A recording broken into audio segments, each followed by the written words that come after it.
Hey, everyone. Welcome back to the Challenge Fandom Podcast.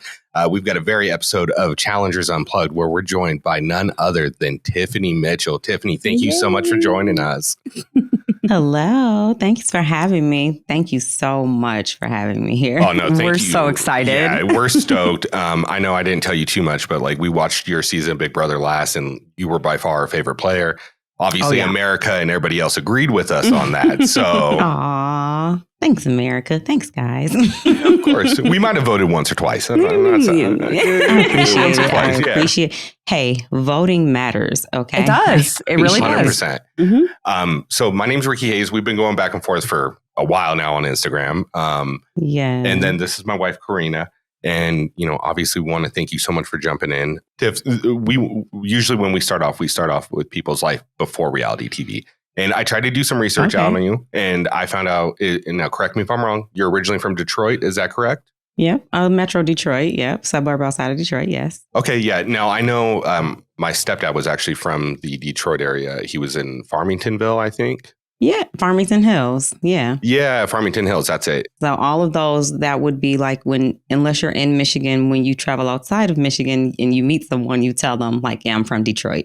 So that's like our Metro Detroit area. It's like Detroit's here. Detroit's big, but then you've got like a lot of little surrounding cities outside of it. So yeah, Farmington Hills is one. Okay, yeah. So kind of like equivalent to like LA. People just say, oh, I'm from LA when they're really from like Chino Hills or something like that. Yeah. Yeah. Okay, look, we're vibing on the same page already. Tiffany, what I want to know is, you know, obviously you were a phlebotomist before coming on Big Brother. Is that correct? Yep. Mm-hmm. What made you decide to go ahead? I was just going to say with my own business, but yes. So you opened your own phlebotomy business. Is that correct? Mm-hmm. Now, is that something you still got going on now or? Yeah, that's how I make my money. Big Brother's not still paying me. Right. Well, I would assume not, but that's awesome. So how long have you had that business for? So I have been in healthcare for 20 years. I built some great relationships with doctors and patients throughout my career. And 10 years ago, I decided like, I need to make some more money and these people really like me. Let's see how much. Let's see if they'll pay me outside of going through a whole big corporation and it's just trickling down to me getting dollars. So I did that and it really worked. Like people really did like me enough to pay me. And so I had no idea about business really. It was besides what I learned in school, but it's nothing like actually building a business. No. And you just don't know what you don't know until you start. And I'll tell you, had I known all the things I didn't know, I probably wouldn't have done it, but I'm glad I did. It was one of the best decisions I ever made. I would have never been in the position to be able to go on Big Brother. I'd never have been in the position to live the lifestyle I live now if I had not taken a chance on myself and started my business. And I left my job. I was fully independent, hiring people with staff. And so that just allowed me, and I really had to get it to a point of like a bicycle. I had to get it rolling like a bike. When the time came for Big Brother, when Big Brother called me and I was like, oh my God, I'm going to leave. I knew then my business had to be in the phase that it could run without me. It could still use people, but I didn't have to be the one calling all the shots, pushing all the buttons. And that's when I knew I had done a good thing. I was like, you did a good job, Tiff, because I was able to hand it over to someone. But I was a fan of Big Brother. Kind of like how you said you, walked in on the challenge with your wife. I walked into some friends. I walked into their house and they were like, hey, you got to be quiet. I'm like, yeah, I didn't come over here to be quiet. I came over here to kick it. What are you talking about? Yeah. I'm like, what am I being quiet for? Right. And they're like, Big Brother is on. And I was like, oh, what is that? Started watching it, totally fell in love with it, became a fan. Spent that whole time raising my son for me to leave him for 90 days. I was like, yeah, kid, I know you're 5, but in some years, I'm going to be leaving you. As soon as you get ready, I'm gone for 90 days. Hope it's not jail. Hope it is Big Brother, but 90 days, that's it. 90 days and I'll be back. Can you cook yet? Hold it down for 90 days. Listen, that was the main thing. I'm telling you, cooking was in my edit, in my intro, because that was like the most important thing. I'm like, you got to know how to cook. Yep. Yeah, you got to make sure you have those meals. Got to make sure you feed yourself. Yep. So I have a question. Has healthcare always been kind of like a passion of yours?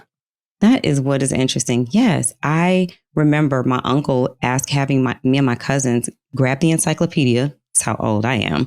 We had to get the encyclopedia and write down what we wanted to be. And I wanted to be a doctor. And I don't know, like being a doctor had way more pages in the encyclopedia than whatever the hell my cousin wanted to do, because he was like, shoot, shoot, shoot, shoot, shoot. And he was done. I was like, damn, I was still writing for so long. Then in the end, I decided, fuck that doctor stuff. I don't want to do it. Oh, yeah. But I should have. I really should have, because I ended up going into healthcare anyway. I've always liked helping people. I don't know. That's just been a thing. I love helping people. I feel really good about it. And healthcare has been my calling. I really should have been a doctor. Claire Rafis from my season was like, Tiff, you can go and be, my mom's a PA. You should do it. I was like, yeah, girl. All that school again. All that school. Yeah. All that debt. That's the real one right there. The debt is, I couldn't imagine. Well, yeah, no, like my stepmom, she was going to school the whole time I was growing up. Like I watched her take the steps from like CNA to LVN and all the way up. And now she's an RN. I was like, are you going to go for your doctoral? And she's like, no, I already do all the work anyways. I was like, that's true. Exactly. You know what I mean? So that's true. Yeah. But I give it to you because healthcare is no joke. Like everybody thinks it's what they see on ER. And typically that's not what you're dealing with on a day-to-day basis. It's really just dealing with people in general and kind of being a therapist is what I would say. You know what I mean? And managing people's expectations and their emotions. And when you're dealing with someone's health, you don't get to not want to do your job that day. You have to, if you don't want to do the job, then don't do the job. But when people need you, you need to be present for their needs. And so I set everything else aside. And when I see my patients, like they are what matters to me right then. And they get 100% of my attention. The way it's supposed to be, right? Yeah, you know absolutely. what I mean? And so I'm going to change the subject a little bit just because I noticed there's a certain color scheme going on behind you. I take it that your favorite color is Tiffany blue. You don't say. I just make you think anything like that. I don't know. Just pulled it right out of thin air with that one. Just thought of it on my own. Of course it is. Like, who doesn't love a color named after them? I'm just saying, if they had a Rick Royal Blue, wouldn't you be like, Rick Royal Blue is my color? I'd be repping it. Yeah. Yeah, you would. All the time. Our whole logo would be that color. There'd be no pink anymore. It'd just be blue the whole time. Yeah, they got a Rick Royal Blue out there. I need that. Yeah, I'm going to need all of that. Everything in that color. So another thing I wanted to bring up is, because I've noticed you bring it up quite a bit on social media, is you are a Leo, born August 5th. Is that correct? Of course. And I keep my lions, and my crowns. Yep. Yes, I am a Leo. I love being a Leo. But I do have to shout out my Libras, because my rising is in Libra. And I think my rising being in Libra helps keep me very balanced. Mm-hmm. But my moon is also in Gemini, and most of my close relationships are with Gemini. And the Gemini is what makes me crazy. It's not the Leo. The Leo just makes me grand, Exactly. So she's Leo, August 8th. My best friend's August 4th. Mm-hmm. So I'm comfortable dealing with Leos as a Capricorn. It pushes me out of my... I am so sorry for you. Yeah. Oh, are you a Capricorn? Yes. Mm-hmm. That's so crazy. My son's dad, my ex, he was a Capricorn, and that was a crazy love. And we still love each other. So it'll always be a crazy love. I feel sorry for the Capricorn Leo combination. More so for the Capricorn. We've got it worked out to a degree.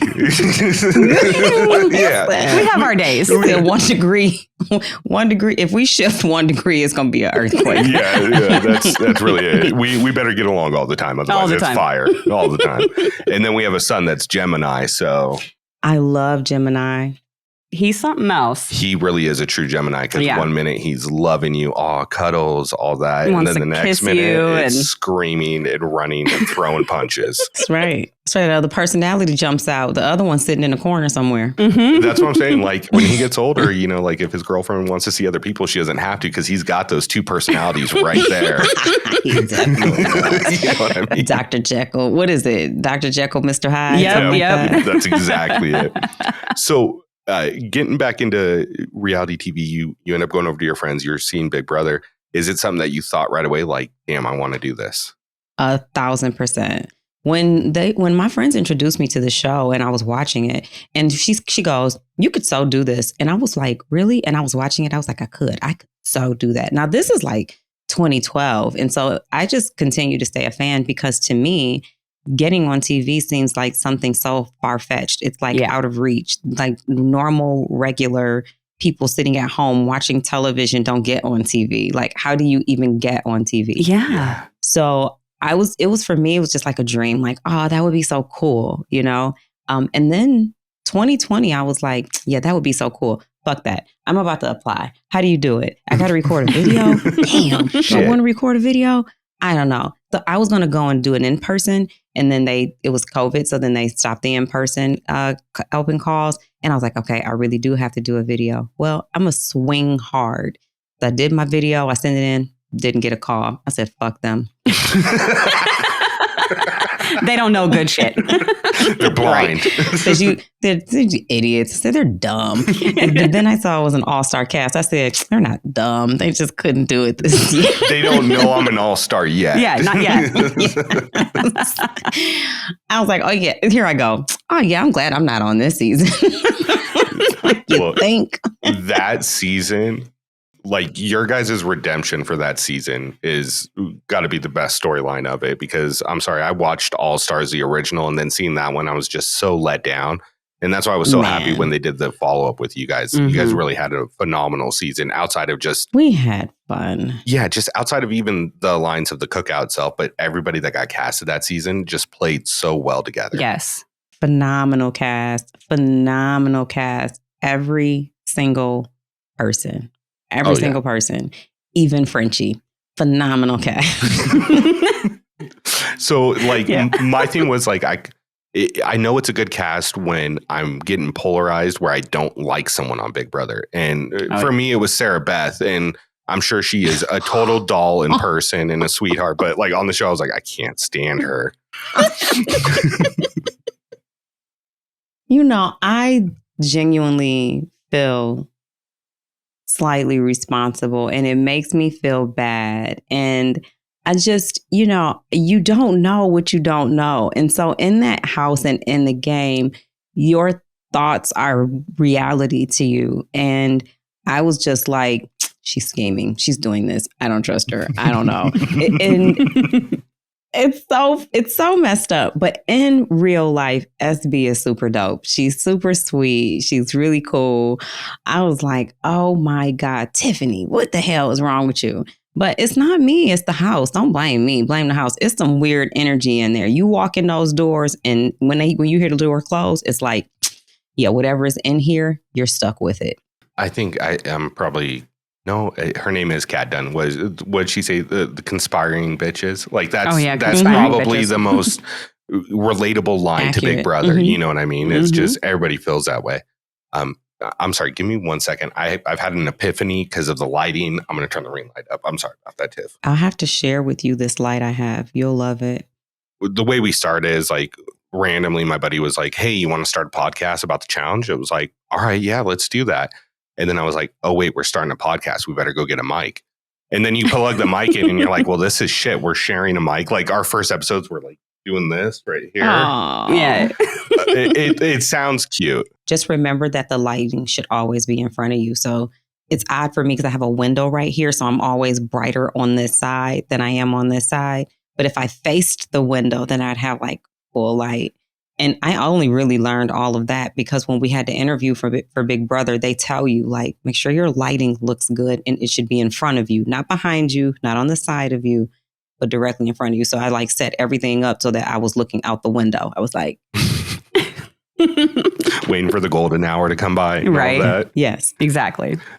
Yeah, we have a window right here and it either washes us out completely or we don't get enough light in. So it's all make do. You know, we just try to do what we can. People don't care, honestly. They listen. Look, they're not watching for this. Let's be honest. No. I mean, it ain't that. I'm glad you were the first one to hop on that. No, they're not. Well, I just meant like they're not watching for any of us. No, they're really not. Not at all. And then they seen me look like total shit. So it's like, hey, what you see is what you get. Look, I'm going to put this out there. You look phenomenal, and we've dealt with a lot worse. We dealt with Anissa laying in bed sick. I'm kind of giving Anissa right now. Look, if you start yelling at me like Anissa did, we'll knock another thing off my bucket list right there. I won't yell. I try not to yell. I like when people say they like my voice. I don't think it sounds good when I'm like... Speaking of yelling, I do want to say one of my favorite parts was when Big D was like, I'm going to go confront Tiffany about how she's talking to Brittany right now. Like, I was like, oh, that's a mistake. Like, oh, that's not, you don't want to do that. This ain't going to work out. Go sit down, Big D. This is not going to end the way you thought it did. It took everything in me, everything there were so many thoughts going through my head. Like, first of all, fuck this gang. Who do you think you are? Are you really walking up on me? Who asked for you to be here? Who do you think I am? Because you really don't know me. Y'all also better be glad I'm in this house. You better be glad them cameras watching. You better be glad I can't say and do what I want to do. I wanted to tear that shit up. Oh, yeah. I saw it on your face. Like, there was a lot of holdback going on right there. I was really expecting, like, I know you're talking to him because you're not talking to me like that. I will just start throwing stuff. And I'm not even like that. But at that point, it's like, fuck all this.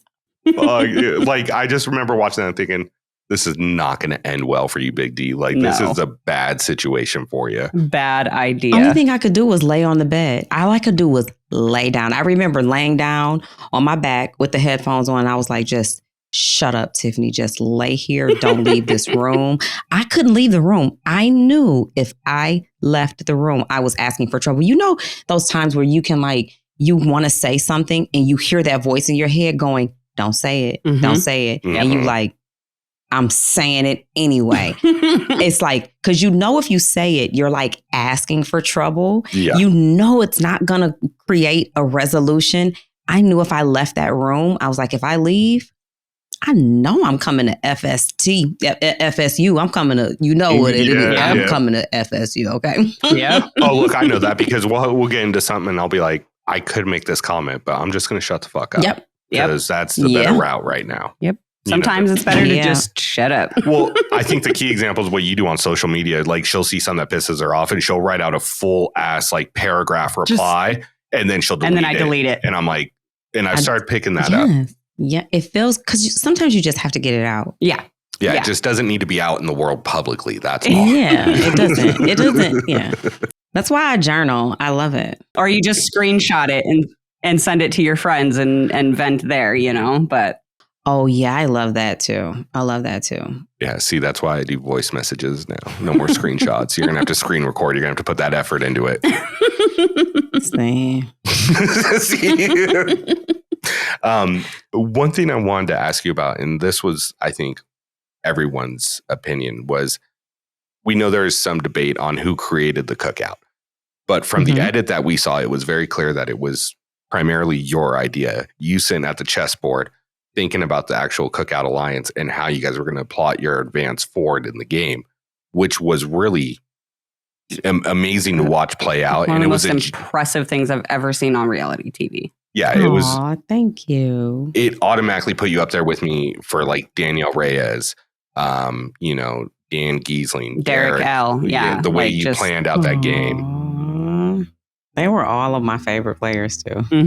I was going to throw Dr. Will in there, but it wasn't Dr. Willish at all. So I'm fine with that. But he's one of my favorite players just because he's an ass. But that's going a different direction. I'm not. My question was, is this an idea that you kind of had in the back of your mind and you just kind of decided to voice it out? Or was it something that you came up with right there on the spot as you were sitting there thinking about the alliance? So it's kind of two questions in one. Who created the cookout? I want to say Big D definitely approached each and every one of us that first night and was like, we all got to work together. We got to stick together in here. And I think we were all like, yeah, we know. But yes, we are. That sounds like a great idea. I love that. Let's not, I don't plan on targeting y'all. Don't target me. Let's make it an agreement. We're not going to say anything about it, but this is an unspoken agreement that we have that we will work together. And so then later on, I don't know if it was later on that night or the next day. It might have just been that night because it seems pretty quick, but also everything seems like yesterday sometimes. Yeah. Xavier was like, the cookout. And here I go. I'm like, what's that? I would say, what? He goes, that's our name. I was like, whose name? I'm doing the dishes. I'm like, what? Well, whose name? Our name. I was like, oh, okay. Go back to the dishes. Oh, we the cookout. Okay, cool. And but there was just that. We're working together. We're the cookout. We want to make sure we all get to the end. Okay. But how, but what? And I'm not saying no one was actively thinking of how to make that happen. It was just something we all knew we wanted. But it was really hard for me to go a direction without a plan. And that was with any alliance that I had. And I could see that I had relationships with Claire and Derek and other people outside of the cookout that I was like, damn, what am I going to do? Where am I going to go? What's the path I take? But then in the midst of, I've got this group here and this group here, there was this focus on duos. And there was this focus on Christian and Alyssa. And there was just a focus on a couple of other duos in the house where I was like, well, Claire, we could be viewed as a duo too. So my thing in life is usually just to take something that can be problematic, but turn it into make it work for me. And I'm like, well, if we get viewed as a duo, let's just highlight the duos. And then I started thinking, and then I realized I've got to figure something out, but for who? And when I started playing with those chess pieces, I was just like, okay, this is a great plan and it can work with any group. It doesn't have to be for the cookout. I can take this same idea and we run it by Claire and we can work our duo strategy on everyone else. And so I didn't know what I wanted to do, but I was like, I'm going to sleep on it, which is also how I solve other things. I was like, let me sleep on it. Let me see how I feel when I wake up. And when I woke up, I was like, I got to choose the cookout because although I wanted to win the money, and that was kind of what I told myself, I came here to win the money. I want to win the money. But I would also, for me, I've always been a person who wants to be remembered. I want to leave a legacy. I wanted to leave my footprint, my mark. And I said, I could win the money and that would be for me. But if I actually can get us to get to the end with this plan, I may just make history. And it was more important for me to be historic, to be legendary, to make to have a meaningful, to be thought of in a meaningful way in this game than, oh, she won. Yeah. So that's how I ended up with the cookout. But I won't say that, I won't discredit Derek in his initiative to bring us all together and verbally state where everyone else, it was a thought, but verbally state to each of us that we are going to work together, because that could have easily just thrown a target on his back if we weren't even thinking that. Right. But he did put his game out there and say that. And then it was, it really became real and it really gave us a path when we had the plan. And so then everyone started kind of working with the plan. So I don't want to discredit anybody. I didn't walk in the door and go, hey, I've got this master plan. We're going to call ourselves the Cookout and we're all going to do this.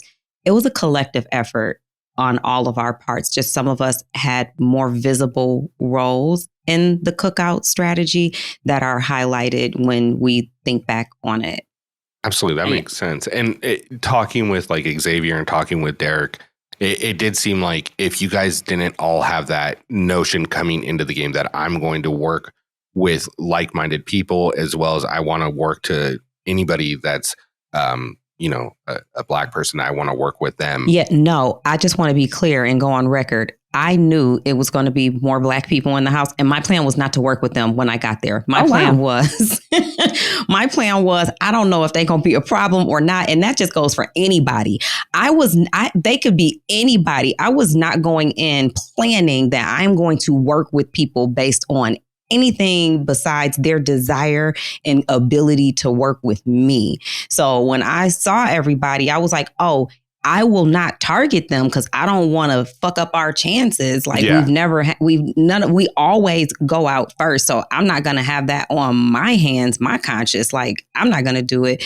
But I wouldn't go in like, oh yeah, oh hell yeah, we all about to rally each other up. No, I didn't.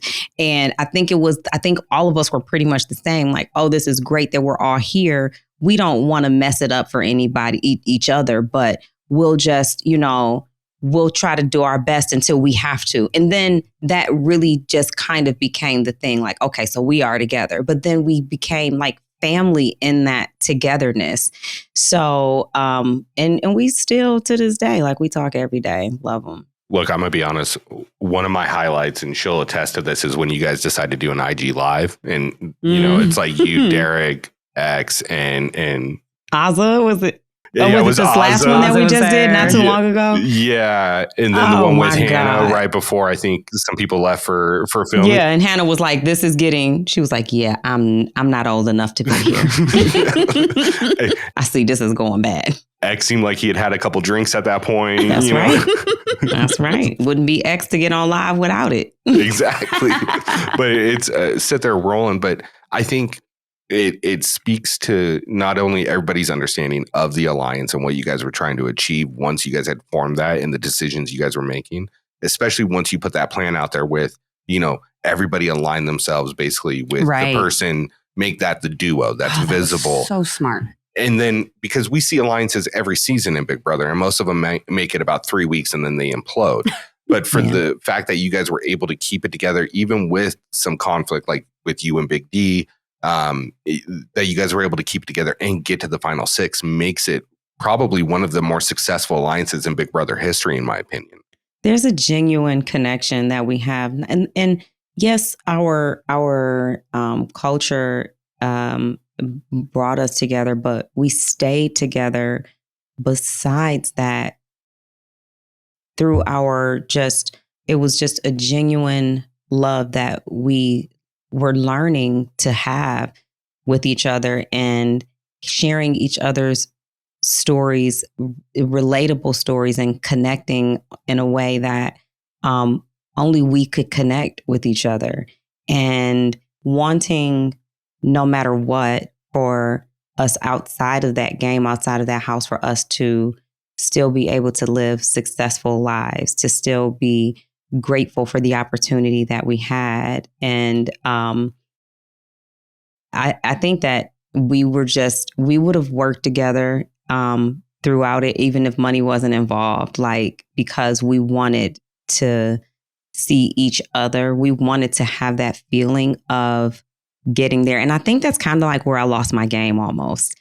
Like, I was so focused on the 6 of us getting to the end. Like, that for me was my winning moment. And so while X was sitting here just living his best life until 6 and planning on our demise and how he was going to take the money, we were up there. Me and Hannah were just so focused on like, oh my God, okay, we get us here, we do this. And, but I don't have any regrets.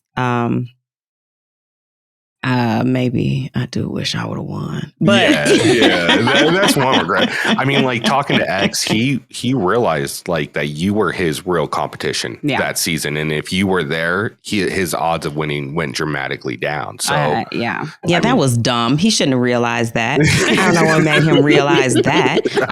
That was dumb for a lawyer to just look at me and assume I'm in the way. He should not have thought that. I was not a problem. I was not.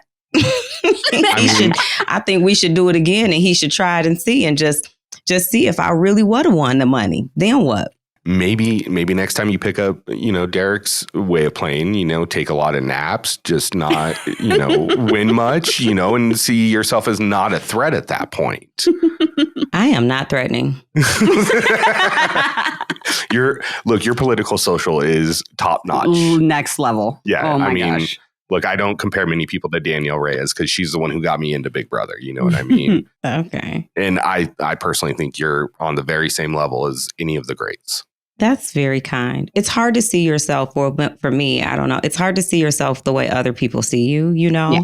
Mm-hmm. I'm just like, thank you. I'm just this regular person, you know? Yeah. But I did feel that I connect with people way before Big Brother. And like you, I am in healthcare. I'm in healthcare because I want to be in healthcare. And I do think that me connecting with people helps me in my business. And I did expect my connection with people and the way I connect with people to help me in Big Brother. Oh, 100%. I think healthcare and sales is one of those things where you automatically get a connection with someone. It's not car sales, but, you know, more like... I was thinking car sales, but I said, well, maybe he's talking about pharmaceutical sales. Yeah, like something like that, where it's long game sales, not low, let's close them right now. Right, yeah. Absolutely. So after Big Brother happens, it didn't seem like it was that long till USA came around. It seemed like it was probably a couple months. Yeah, maybe 6. Yeah, but we got the call for it right away. I might have been out of the house 40 days. Oh wow! Wow. Was it something you were interested in off top? Like you knew about the challenge?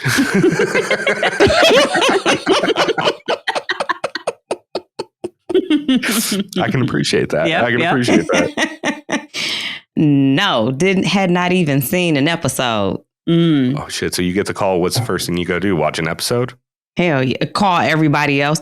Hey, they said this is confidential, so don't say nothing. Did you get an email from Bunham and Murray? So we had like kind of like an inkling that it was going to happen because we remember they started showing a lot of Derek talking about the challenge, like, oh, how he loves CT and all this other stuff. You know what I mean? And we're like, Big D? Yeah. Oh, okay. I wasn't involved in those conversations because I didn't care. Like live feeds and stuff. Yeah. Okay. Yeah. And they were showing him talking about. So we kind of were like, oh, they're going to start pulling a lot heavier from Big Brother outside of just like, you know, Pauly and Natalie. And okay. Yeah, they pulled the hell out of my cast. They said, come on.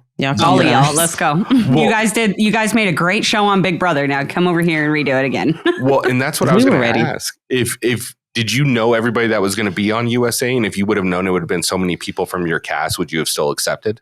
Let me look at my contract. Am I supposed to know that I knew all of those people that was going to be there? I can know. It's over now. Okay. Yeah, I knew they were all going to be there. Oh my God. The reason I was asking is because when we talked to Xavier, obviously he's in a different situation with winning Big Brother. He goes, if I would have known that, and he says if he would have known that all the people from 23 were going to be on there, he probably would have thought differently because it created a target on. Okay, so let me say something. I understand what he means by that because when I committed, there were not certain people on the show. Right. Mm-hmm. By the time I committed, and Xavier, the same thing, when we committed to that, it was like there were 3 other people who we didn't even know were going to be there. Yeah. Right. Okay. So, you know, I think that even had I known, and Xavier, shut up, you were still going to be there. Even had I known before I said yes, I still probably would have said yes. And so would have Xavier. So I don't care what he says. He might have been doing it just for the camera. You know what I mean? He just, he's a big shot lawyer out here. I would have said no. Shut up. He only would have said no because he got eliminated fast. And I guarantee you, had he stayed longer and then he came on here and told you, he'd be like, yeah, I'd have still went, but I'd have did something different. I did. Yeah. I mean, I did find it interesting that he caught the blowback he did from like Alyssa and Derek as fast. We all found that interesting. Yeah. Like, especially with as close as their relationship was in the house, the Big Brother house. But obviously people felt scorned and didn't want to, handle that. But with getting the call on the challenge, what made you decide, hey, this is something I want to do? I think it's just coming fresh from playing a game and such a long game that you your brain is still operating in game mode. And so it's like, here's my opportunity to be able to play another game. And so when I got the call, and then finding out that other people are going to, and then you kind of just want to, in your mind, if you didn't win, for me, it was like, okay, this is my opportunity to do something different, or see if I actually am the gamer that I think I am, and have another opportunity at it. And because one of the things you're thinking in the house is, what opportunities are going to come from this? And so here is another opportunity. So getting a call to do the first season of the challenge right after getting off of BB was like almost kind of like a confirmation that we needed. Like, do we really make good TV? Are we really that good? And I think CBS wanted to see it too. Like, let's put them on something else and see if they actually have. But no, they know we got it. We got this shit, you know. But it was like another opportunity to see what can come out of that. I did not know what the challenge was. I did not even want to do it. I watched a season. The first season I watched, it had Natalie on it. And I remember she's in these balls, and so I don't know who it was that was spinning her around in these balls. It was somebody mean. Oh, it was Brad. Who was partnered with Brad? Because Polly was spinning Brad. It was Kyle. So Kyle was spinning Natalie. Yes, it like I said, it was somebody mean. I hope I don't see Kyle on none of these seasons. Go on and retire. And he's spinning her so fast, and her chin is getting scraped up, and I was like, yeah, I'm not going on that. Yeah. I had already signed my papers and had changed my mind. I was like, yeah, I'm not doing that. No, I ain't doing. I don't know. But it was just an opportunity to try something different, to come out of my shell, to play with friends that I had played with before in something different. For me, doing these shows, I was a kid who went to summer camp. So if you went to summer camp, then you kind of understand what I'm saying. It's like you leave home, you go off with strangers and some friends you may remember from last summer, and you do all kind of fun stuff that you don't do like at home. And you make candles and campfires, and it's like you learn to swim better. You go kayaking, canoeing. You just do all this fun stuff at camp. And you kind of want to go home because it's like you smell, and the water isn't hot, and this food sucks. But you also kind of don't want to go home because you're having fun, and these are your friends, and there are no parents. So that's what it is. That's what it was like for me. It was like we lived in a summer camp. We had a whole summer camp thing on Big B. And then we get to go to camp again. Like, yeah, I want to go. Take my phone, take my purse, take my bills, take everything. And I'm just about to go over here, but it didn't last long. They said, babe, it's not summer camp for you. It was just come check it out and then go back. It was a joke. It was like, did you like it, Tiff? Yes. Ha ha, get out. Sample size. You get a sample. That's it. Yeah, sample. There you go. Everybody else, they were like, come in. We've got this for you. We've got that for you. And I walk in, they were like, oh, we got this leftover granola bar. Yeah, you can enjoy it. Yeah. Consolation prize. It's about 2 weeks old, but you'll be all right. I think you did really dirty on the first season of USA 1. I did. Yeah. Like it seemed like there was a lot of preconceived notions of what you did on Big Brother coming into this game. And that's what I'm saying. That's just dumb. I didn't do nothing. I didn't do nothing nobody else didn't do. I played the game. What I really think it was is people recognized your social gameplay and how good you are at it. Strategy, all that. Yeah. I wish I would have recognized it. I would have talked more. So that's what made it so hard, because I felt that way. Yeah. And so I tried to really downplay it and not socialize. Like, see, you guys think I'm a socializer, and I'm not. I'm not talking. Right. Yeah. I'm not talking. No. I'm not doing that. But that hurt me because that is a strength of mine. It's just knowing who to talk to, what to say, and how to say it to them. You can't not talk. Like, that just is. So especially when you are known for socializing, for your social game, you're known for your connections and your relationships. When you don't talk to people and that's what you're known for, it's like, yeah, she doesn't want to work with me. Yeah. Right, exactly. Yeah, exactly. And that's what I think kind of happened from the outside looking in. Yeah. they caught you at a really bad week, you end up going into an elimination when you've already had an injured ankle. It's seriously. And then the elimination is all based on how strong is your lower body while you have your an legs injured and your ankle. ankles. Yeah. And my lower body already weak without the ankle. Everybody else in there doing squats. I'm like, yeah, I don't want to do that. It doesn't look fun. Look, I'm going to be honest. Every time they do that montage of everybody working out, I'd be that guy over there in the corner eating the chips, You'd watching be Devin, them. drinking the beer while they're working out. Playing pool. I wanted to be someone else so bad. I was like, Tiffany, stop being you. Go be them. Work out. And I didn't work out at all between Big Brother and the challenge. I was like, yeah, I'm just going to be there. I'll be there. Tiff, you going? Yeah, I'm going. How you getting ready? Shit, I'm packing. Making a sandwich. Yep. Uh-huh. Yeah. That's what I would do. Drinking this lemon drop martini. Yeah. Yep. Look, I'm gonna be honest. I sit my fat ass on the couch watching them run a marathon. I'm sitting there eating a bag of chips and some Chips Ahoy's, and I'm like, I could do this. I could totally do that. This. I could totally run a final. But then I do that too. It was like the Natalie thing. I was like, yeah, I can't do that. Then I'll see something. I'll be like, I could do that. Yeah, I could do that. That ain't that hard. That looks easy. Oh shit! I could have did that. They kicked me off. I'm at home watching. I'm like, see, they would have left me out alone. I could have done that challenge. I would have hit my stride is what it would have been. I'm saying I would have figured it out. That's what I'm saying. Look, like, honestly, my personal opinion, that whole season was mishandled. Like the whole algorithm, like nobody's getting comfortable with a partner. You got to switch up every week. It just, I don't know. I'm not a big fan of that season. They put me with Cashel. Are you kidding? Yeah. I mean, he seems like a nice guy.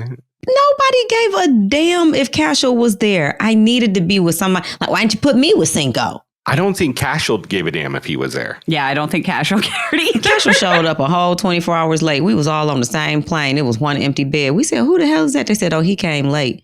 He came late. He was like the riffraff of this season. I didn't even know that was a choice. I was going to say. I just would have known if I missed my plane, I ain't there. I said, well, shit, I was going on the challenge. Right? Not anymore. I was going to be there. Shit. They like, Cashel, you still going? Yeah, I'm going. I'm going to go tomorrow. Like, it's a job. This is a privilege. That's actually funny. I did not even know that. Yeah, I'll be there tomorrow. I had to get some more sweats. Had to go to the barber before I came out here. I didn't get my hair cut. My barber had messed up. I didn't get my hair cut. I couldn't get it done. I couldn't get it cut till today. Didn't have the lineup quite right. They needed an extra day. So, we do all of that introduction stuff at the airport and the bonding and the, just peeping each other out. And so he missed all of that. And so you become the person that's like, the runt of the litter. And they put me with the runt. Yeah. And it was almost right. What, the second or third episode, if I remember right? Yeah, it was. Yeah, it was pretty early on. Yeah. I said, Tyson, I'm good. He said, you're good with me. I said, Tyson, you sure I'm good? You're good. I think I had the same damn outfit on. I said, Tyson, I'm straight.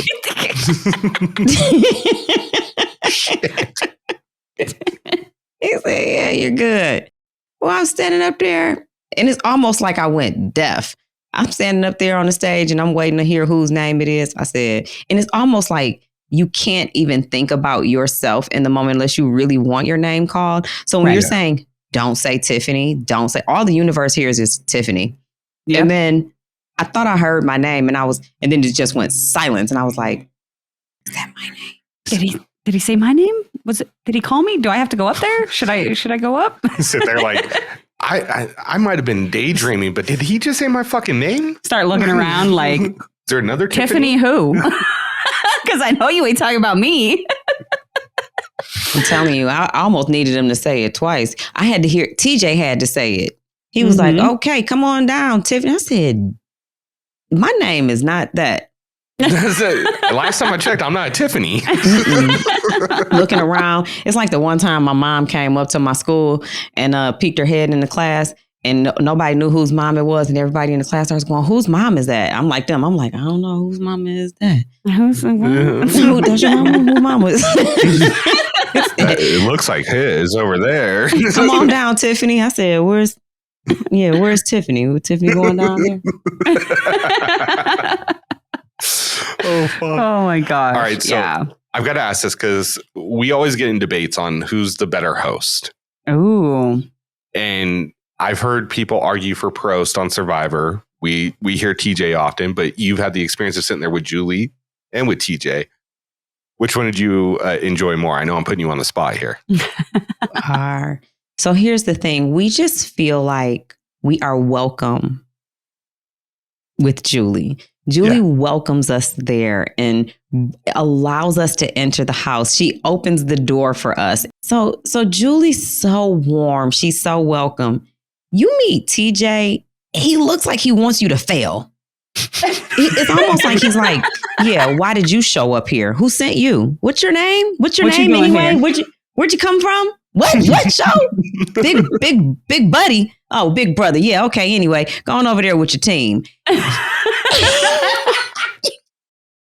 It's like I've been eliminated twice, and nan time that I shake TJ's hand. I'm scared to touch him. I'm scared to say anything. I'm like, all right, TJ, bye. You know, or can I say something to you? You don't know, but I will say I watched Survivor and Jeff is hilarious. I am watching this season of Survivor. Jeff is so funny. My son watches Survivor with me. And I'll tell you, my son don't give a damn about none of these shows. I'm like, Christian, I was on this show. He's like, that's nice, Mom. But Survivor, yeah, he's like, anyway, Survivor, he will watch. Jeff is hilarious. I do believe Jeff knows a lot about the players, the game they're playing. I think to me, just on the outside, because I've never been on Survivor and I've never met Jeff, if he's not as involved, he does a good job of appearing as if he knows a lot about not the game and what's going on in the game, but connecting with the players in the game. Mm-hmm. And he's funny as hell. Oh, yeah. I do think, I'm sorry, Julie, and sorry, TJ. I do think that Jeff is a little more aware of more regarding the game, the strategy, and the players on Survivor. Yeah, I agree. I think Jeff is actually an executive producer. He is. For Survivor. So he's like in there deep with all the background work, casting, like all that stuff. So, well, somebody got to tell Jeff that he just can't be out there during the challenges saying, and they're doing a terrible job. They're barely even making it. They're going to lose like they did last week. They're just here now because they have to be. But we've got the other team over here. They're kicking ass per usual. They will eat food again and have much equipment. And the losers over here will turn in all of their equipment. They've won nothing. They are winless. I said, damn, Jeff. He's savage. There's a Jeff Probst moment that will forever live in my head rent free. I can't exactly remember what season it was from. This is why we need Tony. But he was like, narrating the game like that. And he was talking shit to this team. And I think the guy's name was Jonathan. And Jonathan was like, shut up, Jeff. And Jeff was like, and now I've pissed off Jonathan. Just keep talking shit. It will live rent free in my head forever. Here's the word. You can be up there and look at Tiffany. Her ankles are vibrating. She's shaking all over. She's got sweat beads pouring down her forehead. She's not going to last. These challenges are hard. They're meant to break you down. It's like, okay. You know what he reminds me of? He reminds me of that one kid at the basketball court that never plays but is always talking shit. Yeah. That's what he reminds me of right there. There you go, ain't gonna make it. You ain't gonna make that basket. You can't make that basket from back there. And you just have to tune Jeff out. Like, That would be difficult. Like I've always thought, because I've watched Survivor as well. I haven't started watching this season yet, but oh my God, this season is amazing. Please watch it. Yeah, I'm gonna have to catch up. But I've always wondered that, like, how like how distracting is that? Like when you're like playing the game, doing the, you know, like if TJ was narrating everything during the daily, or like Julie was narrating everything during like the BB comps or whatever, you know, like I don't know if I would be able to focus. And you know, like, it is hard. I do recall now that TJ was talking when me and Michaela were going in our elimination, and I really did just have to tune him out. I knew Michaela was kicking my ass. Look, the one thing that we really noticed from that is that production screwed the pooch, and they showed a scene of you standing up in the stands with the team, but you were still down there in the elimination. I was like, damn, she's magical, man. She can be up magical, there. A unicorn, baby. I will tell you, I am I'm duplicitous. Just so you know. I was going to say, does she have a twin we don't know about, and they're secretly in the game? That's the Tiff that Tyson was voting for, you know? He was like, one. Not you. There's another one. Your alter ego has to go. Yeah, I've always kind of looked at TJ as like that baseball coach that's always pissed off at you. Like, that's what it feels like. 100%. You know what I mean? Like, but I appreciate you talking shit back to him. Like, I really did appreciate that. Like, oh, y'all saw me talking shit to TJ? I talked shit to TJ? A little bit. A little bit. I'm sure TJ appreciated it. Yeah. TJ makes me, y'all don't know, but I was terrified during that challenge. I'm scared of heights. I was terrified. Yeah. And TJ came out and he kind of looked at me like, are you going to try or no? And I was like, yes. Yes, I'll do it. Sure am. Yes, I will. You ain't calling me a quitter today. No. And I more so didn't want to disappoint him and him be like, stop bringing your ass back here if you're not going to compete. So I was like, let me go ahead. And then he was like, I hope we see you again. I was like, he loves me. That's the thing. You got the good goodbye. Yeah. I hope we see you again. Yeah. TJ's got a variety of goodbyes. He didn't say that shit the first season. No, he didn't. I remember that. He was like, all right, Tiff. All right. So anyway, Tiffany and Cashel are gone. I was like, damn, nothing, huh? Oh my gosh. I did not think I was getting a call back. What I was going to say is after, leaving Challenge USA 1, so early, you get the call for USA 2. Was it something you were like, yeah, I got to get redemption. I got to do better than I did last time? Or was it something you had to be sold on going back? Yes and no.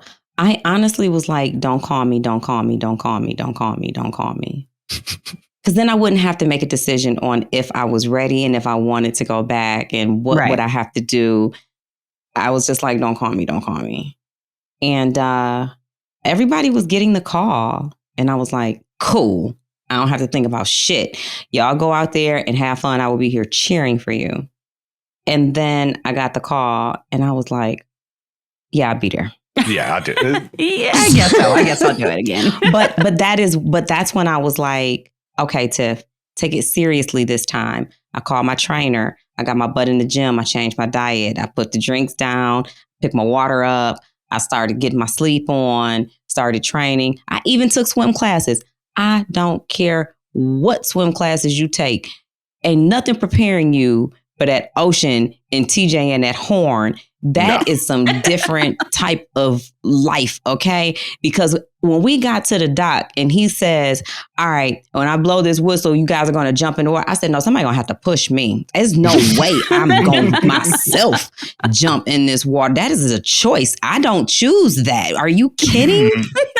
Look, I want to commend them on the water choices because the water you guys swam in this season compared to last season that looked like a yoo-hoo. Oh my gosh, that was so nasty. Ooh, I wouldn't have done that. Mm-mm. This water was way scarier. Was it? Ask Enzo because I don't know what water he was in at the end. Fucking Enzo. Oh my gosh. I'm so happy for Desi this season. Jesus. Yeah. So you get the call to come back. You start training. Was it really a surprise that there were going to be challenge vets? Because it didn't seem that surprising when they all showed up on the jet skis. Like they weren't waiting stage left. What? We didn't seem surprised. We were shocked. So surprised. Never knew that. Where did they come from with those jet skis? Yeah, we were surprised. We didn't know. Oh, is it more people? No, we're online too, like everybody else, trying to figure out who's coming, who's going to be there. And so we had heard rumors. No one confirmed it. No one said like, yeah, these people are coming. And so when they showed up, it was just like, we thought so. We expected some shit like this from you riffraffs. Right? Oh, yeah, exactly. Well, and that was kind of leads into my next question, which was having done USA 1, where it was all previous just CBS players with no challenge vets, and then doing this season with the challenge vets, which one did you prefer?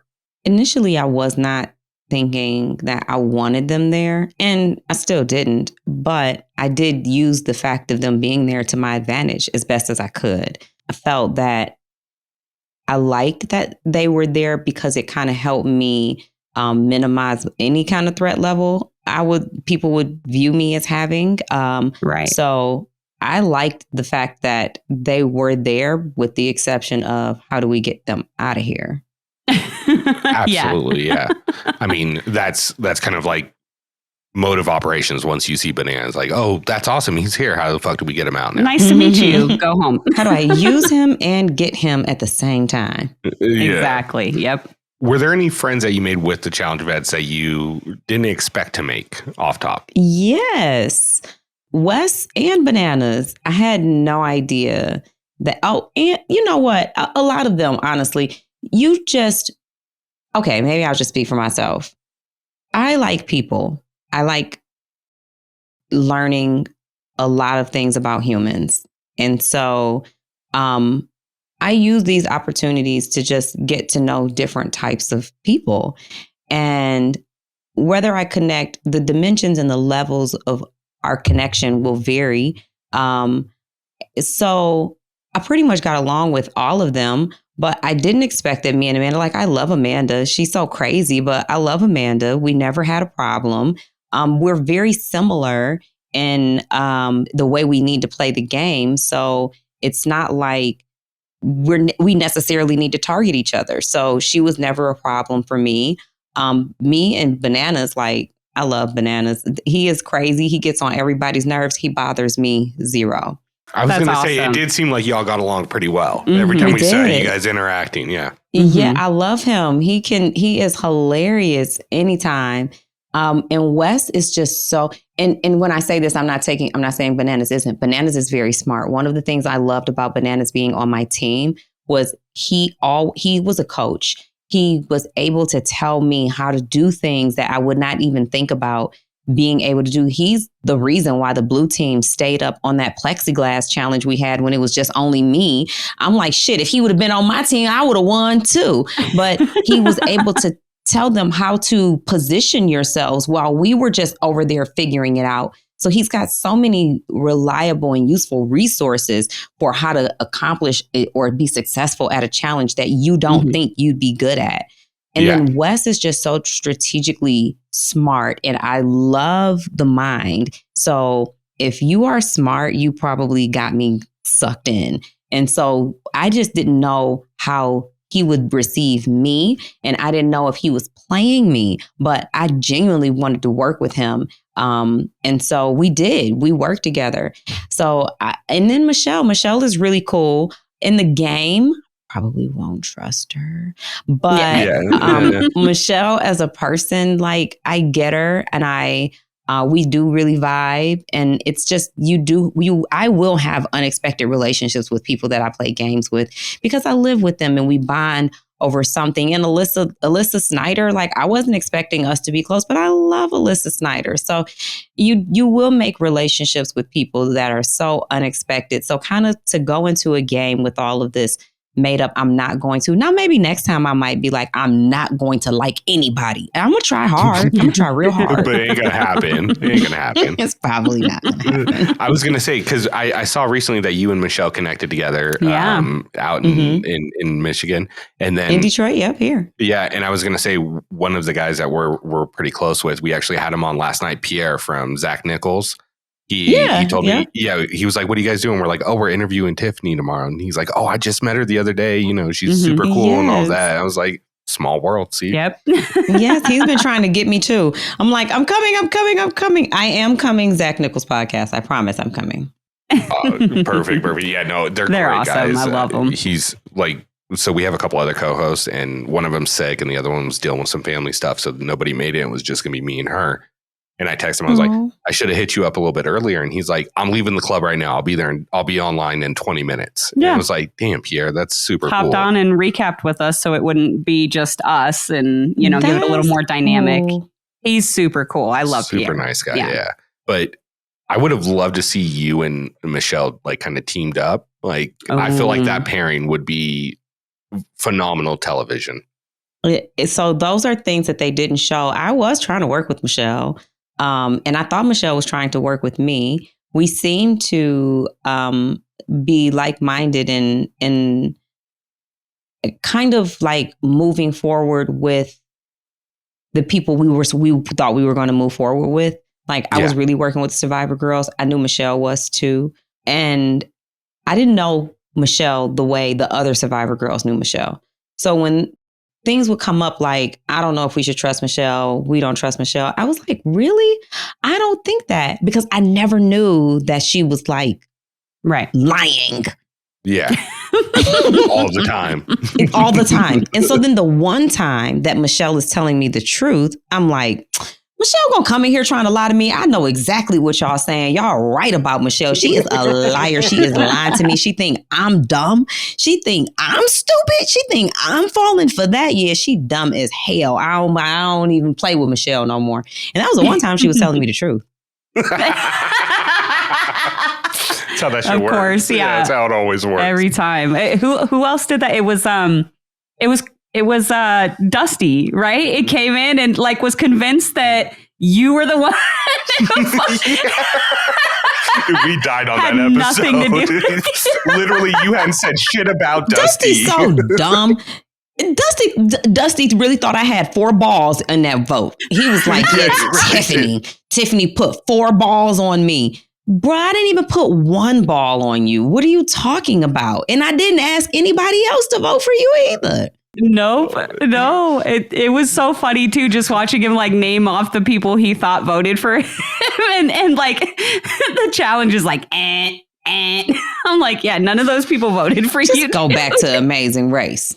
That fucking come over here with that nonsense. That interview before the daily the next day where you're like, well, we got to win because I know Dusty's going to try to throw some balls. I was just like, oh, fuck. I slipped that in. I tried to slip that in there so fast. I don't know if y'all noticed. I never say anything during the interviews at the beginning. I'm so fucking nervous. I'm just trying to catch my breath. Everybody else has all the right lines to say. I said, y'all say them. We all getting paid the same money anyway. So I ain't about to work harder just to get the same amount. So anyway, y'all come up with the shit. But as soon as it was time to say something, as soon as it was a break, I said, I know I got to hurry up because I don't want Dusty to throw no balls on me. They cut his little part out. He was like, you know, I love you, Tiffany. They didn't even air that shit. They didn't. They were quick to show him get those answers wrong, though. They were, yep. So where the hell are you going? Let me tell you, before the challenge, all Dusty kept saying, I got the answers to this. I got the answers. I know these. I know trivia. Well, it does not matter if you're not up here. Yeah, exactly. If you are not up here, you can't answer no questions. You can't stick to this glass. Damn. That's all you got to do is stick. Look, and that's where I think Desi was really smart. Like, you saw her pull her fucking shorts all the way up. They blurred out part of it. She had her shorts pulled up because she was just sticking to that fucking glass. Mm-hmm. You needed as much skin as possible. Yeah. Yeah, skin in the game. Yep. See what I did right there? Don't put me on the challenge. I'm not worried. I can't do it. No. If I could do it, anybody could do it. Well, and that's something I wanted to ask you about is like, you did have that moment in that episode where you felt like, you know, like almost like imposter syndrome, I would say, where you felt like you didn't belong there. But I feel like we all disagree with that heavily. We think you very much belong on the challenge. What? Look, we don't toot everybody's horn, but we toot your horn a lot this season because you delivered on everything that we think tends to be missing from the challenge. Like, Tori's great and she's great in physical comps, but she's missing that like really witty and the entertainment factor. And that's strategy. where you bring it in. And look, I know some people say Amanda brings that, but Amanda's is always on some, I'm talking shit. You know, it's not just about the game. Yeah. So I think it was something that was much needed. And I was super happy that you were on the season. I hope you're on future seasons. Yeah. I mean, shoot, we just put that just play it so she can hear it. From the elimination when you were calling everybody out, you made it onto our soundboard. You got so much energy, get your ass down here and play. It's on our soundboard. Like, that's how much we loved you this season. I really told that man, if you got so much energy, who in the Get your hell? ass down here and play. It was the best line of the season. You got so much energy. You so fucking happy. You can move around so much up there. Why don't you move around down here? Oh, it's so perfect. I'm sorry. I like Josh. I really do like Josh. I love him. But Yeah. when you start Josh talking and he had to put a word in, I was like, Josh, just shut the fuck up, bro. Look, that's how you know Josh isn't married, because a married man knows when to shut the fuck up. That part. Yep. I was like, who was even talking to you? Why are you talking?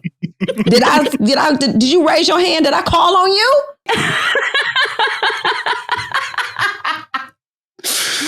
Oh, ridiculous. It was so perfect.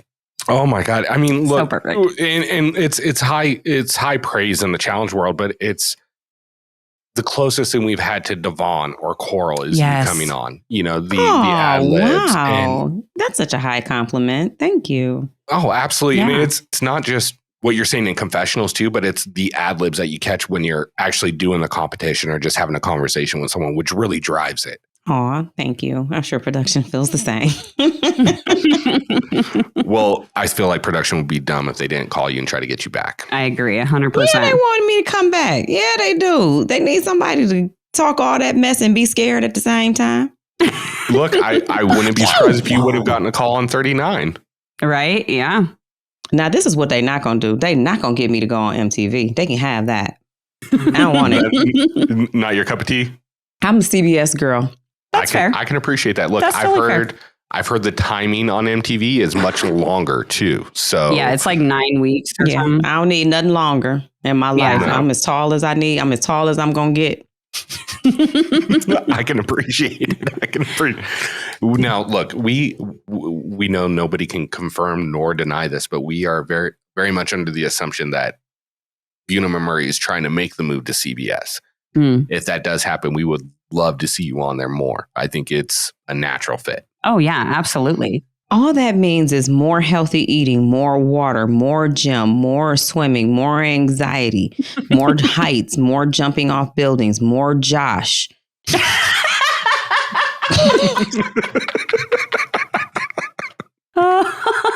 It could mean more bananas. Who knows? Yeah, Bananas is mad at him now too. So okay, as long as Bananas is there, I'll go. Yeah, I mean, and now you guys have a common enemy. I swear on my grandfather. Yep. Oh my God. Have you seen the picture floating around on social media right now? No. Josh's grandfather? Somebody took Josh's cast photo and put like the older like filter on it and was like, and is making the Josh's. Well, I'll send it to you later. Yeah. Oh my God. It's too much. The fans are hilarious. Internet is unmatched. Unmatched. It's Challenge fans have no shame at all. None at all. Look, I've done it for people we've interviewed, so I can't say Very much. true. Very true. One thing that I think Josh should have just been honest. With- Don't swear on with your Bananas, grandfather yeah. and just be like, dude, I got to put a Don't do vote that. on you. It's best for my game. It's best to try to not make promises. And I'll see what I can do. Let me think about it. And that's in my real life. Because I have, it's you don't want to overpromise and underdeliver. Like, don't promise. Just nod and smile. Don't put me up. Don't vote for me. You just got to be like, I know. Yep. You got to use those 3-word phrases like, I got you. Yeah. I got you. I got you. That might mean I got your name. You know what my favorite is? My favorite is, I understand. Oh, yeah. I understand. That's not a confirmation or a denial. You know, that's just I understand. I hear what you're saying. I do love using the one on the kids. Maybe. Oh, Oh yeah. Let me see. Let me think about it. I'll let you know. That's my favorite. Yeah, we'll see. We will see. Okay. Yep. We'll see what happens. Yeah, we'll see. Maybe. On next Friday, I learned that from myself. I never would tell my child like, oh yeah, next Saturday we're going to. No, I'm not. It's Saturday morning. Get up, rise and shine. Guess what we're going to do today? You won't know until today. I'm not making you no problem. You're not going to ask me every day. Is it Saturday? No, damn. Right. Yeah. I'm learning that the hard route with the youngest because I was like, oh yeah, we're going to go to Target. I'll get you a Mario Kart. And he's like, every 15 Target? minutes we go Target, get Mario Kart. Mario Kart. And I'm like, fuck, man, I shouldn't have promised that. That's my bad. I set myself up for that one. You did. Yeah. You set yourself up for failure with that. And kids never forget. Nope. Especially if it's about like toys or something that they want. Like they never forget that. For real. So, Tiffany, I guess one of my main questions on this is if given the call, would you come back and do the challenge again? You got to see. I never know until I get the call. That's when I make my mind up. It's been we'll see, yes right? for yes. It's been 2 for 2. Right? You hit them with a maybe. That's all depend on how much money they talking. Right. Hey, that's really what it is at the end of the day. You know what I mean? Yeah. One question that I do like to ask everybody that we have on, and I'm going to ask it in 2 parts for you, because with your Big Brother fandom and now being on the challenge. With the challenge, have you gone back and watched previous seasons or no? Yes, a lot. Okay. All right. So I will ask this then. But we'll start off with Big Brother. If you were going to name your Mount Rushmore for Big Brother, who would be on it? Danielle Reyes, Dan Giesling, Derek Levasseur. How many people is it? I need 5. You got 3. One more. Oh, is it 4? Yeah, 4. Yeah. And Tiffany Mitchell. Yeah. No, there you go. There we go. No, you have to. So it's legit. Like that's not even just like that's a legit answer, to be honest. I agree 100%. Yeah, no, I think my list is pretty similar. Yeah. All right. So for the challenge, I will break it up with men and women because I feel like it's hard to compare like CT to Cara Maria. You know what I mean? Right. So, well, I'm glad you named those 2 because they're going on my Mount Rushmore. Look, if you need more help, I got a whole Rolodex of names right up here. For your Mount Rushmore of challenge, who would you pick? Definitely CT. Definitely Cara Maria. Cam. Yes. I feel like I need more than one more space. I would say do 4 men and 4 women because it's hard to break it up. Yeah. In just 2 men, 2 women kind of thing. It is. Well, I definitely got to throw Johnny and Wes in there. And then I really like Leo. And then let me see. Laurel. Oh, yeah. Yeah. Laurel is a beast. I don't know. I don't want to play with Laurel. I mean, if she's on my team, I do. But yeah. Yes. Hold on real quick. Did you see the treatment that Laurel gave Michelle in that last season on Ride or Dies? Yes. Oh my God. I've never seen someone clam up so quick in my life. I'm sorry. Was there a question? Was there a question? Did you ask me a question? No. Why are you looking like that? Was I supposed to respond? You're always so paranoid. I don't know why you're paranoid. I don't know why you're worried about me. I don't give a fuck about you. I don't know. Exactly. I don't know what your problem is. Yeah. And then I need one more girl. Aw, I'm gonna go Casey. I like Casey. Oh, that's a good one. Yeah. I like Casey. She's awesome. She's undervalued in the challenge world because she brings a lot. Yeah, she is. Yeah, Casey is. Listen, I don't want to see her either. No. Look, there's a couple women in there that I wouldn't want to go in an elimination against. They whoop my ass. She's if I'm remembering correctly, she's the only one who's won both, right? Yes. Won 2 shows because she won Big Brother and then she won the challenge with CT. Yep. Yeah. Mm-hmm. Crazy. That's wild. All right. So here to switch this up, who would you want on your team? Like, let's say you had to pick 1 other woman and 2 men. What's your team? 1 other woman and 2 men? Mm-hmm. From my Mount Rushmore? No, it doesn't have to be for your Mount From Rushmore. anyone. I'm picking from my Mount Rushmore. Just give me all of them. They'll protect me. I need protection. I like it. That's it makes sense. I need protection. I want to be somewhere like, oh, you was talking about me? They talking about me. Go get them. Go get them. You see this as a hall brawl. CT, go ahead. Handle that. Go handle that. Go ahead, Cam. Go ahead, killer. Take them out. Right? Get this. But I'll tell you, my new school BB, who I just really see, if they want to have this spot like of coming back to the challenge and dominating, is Michaela. Yes. Yeah. 100% Michaela. I don't see her falling off. I don't see her getting worse. I see her like just getting started. I agree. Like the only other person I'd put up there like that's still in the season would be Desi. But I feel like Desi is such a sweetheart in real life that this game weighs on her quite a bit. Yeah. You know what I mean? Like having to be deceiving and deceptive. And I'm sure it weighs on everybody. You know, it's got to be hard to be in that situation and come back to real life. Desi is a strong competitor. Michaela to me is just very well-rounded in all aspects of her socializing, her social game, her confidence, her leadership role. She just, and I played with her, and you just don't get to see a lot based on those episodes. But Desi is Michaela is a full, well-rounded challenger like that. If this was something she decided to take seriously. Oh, yeah. Right. Yeah. No, I agree 100%. I mean, it's not too often that a rookie comes in and we're like, who would win between her and Tori? Like we start comparing her to Tori right off top. Yeah. And Michaela's like that one that you're like, okay, what is she going to do if she really wants to do it? You know what I mean? And I hope she decides to do the flagship and all of that, because I think we'd be having a different conversation about goats here in a couple years. I agree 100%.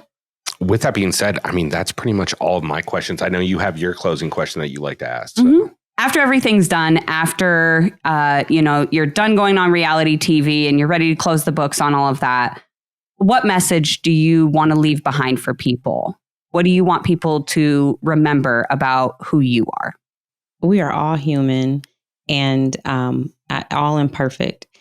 And so I aspire to grow and be a better person every day. I try to live my life and display acts of kindness. I try to heal and repair in a loving way.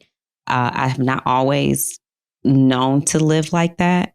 I had to unlearn a lot of things and recondition myself, and moving ahead in a positive way through love and kindness has brought me a lot more peace and a lot more joy. And I've gotten a lot more back in life in that way. So I always live to inspire. That is the greatest thing I can do while I'm here, is to inspire someone. And I honestly don't think I'm like anybody to be inspiring. I told you I'm a normal person. I'm not living on the moon, but I also have been through some things and I've learned some things, and it's not for me to have those things all to myself. They are for me to share. So I just try to share what I have learned in the hopes that it will help someone else to not have to go out there and get wet. Like, here, take this umbrella. I just told you it's raining. Right. No, I love that. 100%. It's I forget the exact saying. I'm going to butcher it, but it's like, what's your purpose is finding something that's about finding what your gift is. And then your purpose in life is to give that away to everybody. Yeah. Right. Yeah. And that's kind of the gist I got from what you were saying on this. And I think it's something beautiful to do. And I think, look, regardless of if you look at yourself to be inspiring or not, you are inspiring someone out there, that's seeing you, and, they're going to take something from it. Yes. Women over 40 can compete too. There you go. Yes. Look, I mean, there's a reason why we want to see you back, and it's not just because you're over 40. It's because you bring a level to this game that we haven't seen in a while, and it's much needed. Thank you. I'm going to believe in me a little more. You definitely you should. Absolutely. And if they call, you should say yes, but pay me more money. Yeah. I'm going to say just that. Yeah. Yep. Pay me. I'll come, but pay me more money. Yes.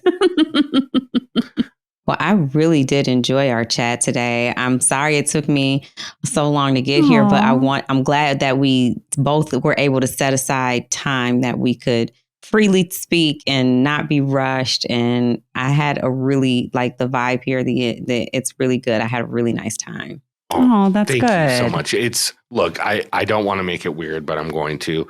This is a conversation we've been looking forward to for a very long time. We're glad that we can make it finally work. Yeah. I know we've been going back for like over a year on this, trying to figure out a schedule and Don't shit. do that. Don't do that. No. That was the other Tiff. That was my assistant, Tiffany. Well, you know what? Good things are meant to be waited for. You know what I mean? Yes, you have to wait for those. Nothing comes right away. Yes, we didn't rush it. Yeah. Yep. Exactly. 100%. And look, I hope we get to see you back on here. And then if you ever want to come on, and I know you have a former castmate that's coming up on a new season, you want to come on and say some words of encouragement or come talk some shit with us, you're more than welcome to at any time. Okay, I will. Thank you so much. Thank you. It's been awesome. Bye. Bye. You, Bye.